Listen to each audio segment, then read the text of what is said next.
Hello everyone, I'm Daryl Shin Pataksil and my video presentation is about treaty rights. We know that is a broad topic, so in this video I will just tackle about a brief summary of treaty rights. So what are treaty rights? Treaty rights are rights set out in either a historic or modern treaty agreement. These rights are recognized and affirmed by Section 35 of the Constitution Act 1982. Treaties define specific rights, benefits, and obligations for the signatories that vary from treaty to treaty. Treaties and treaty rights also varies depending on the time and circumstances in which they were negotiated.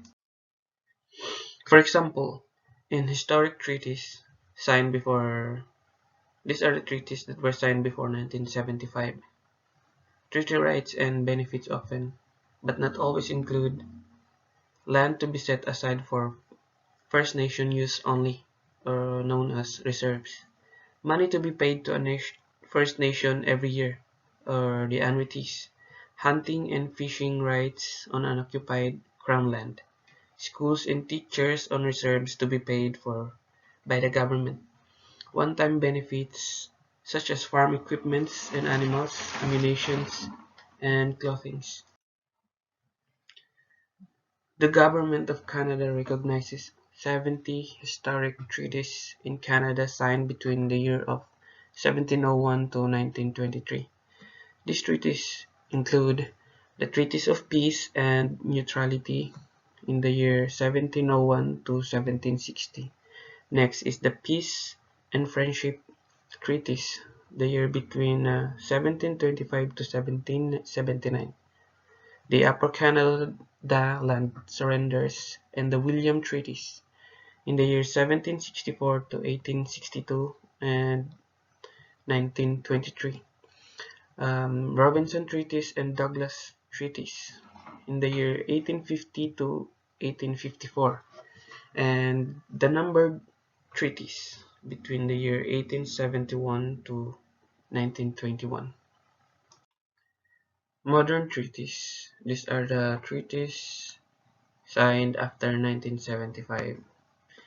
This includes, among other things, consultation and participation requirements, ownership of lands, wildlife harvesting rights, financial settlements, participation in land use and management in specific areas, self-government, resources, revenue sharing, and measures to participate in the Canadian economy.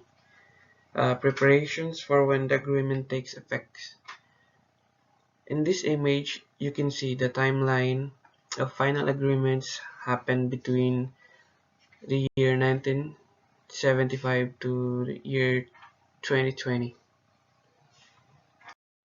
Uh, Honoring the treaty relationship and negotiating new treaties based on the recognition of rights, respect, cooperation, and partnership is the key to achieving lasting reconciliation with Indigenous people. An article from Royal Commission of Aboriginal People, which in 1966 states that Canada is a test case for a grand notion, the notion that the similar people can share lands, resources, powers, and dreams, while respecting and sustaining their differences. The story of Canada is the story of many such peoples, trying and failing and trying again to live together in peace and harmony. I'm in the resources drilling technician program, and it is very important that before a start of a project, it is crucial to know any treaty or treaties that are existing in the area. As you can see on this image, the workers collect oil from a stream below the site of an oil pipeline break in 2016. This happened in Huacapaya, Peru. The Peruvian court has upheld the right of Hawaiian and One Piece indigenous communities to be consulted about oil drilling on their land. They have the right to stop the operation because it is destroying their environment. This article says about indigenous people and their rights, and their land rights, and how that relates to the resources development in Canada. Strategist, lawyer, and author Bill Gallagher states that indigenous people are the true resources rulers of Canada.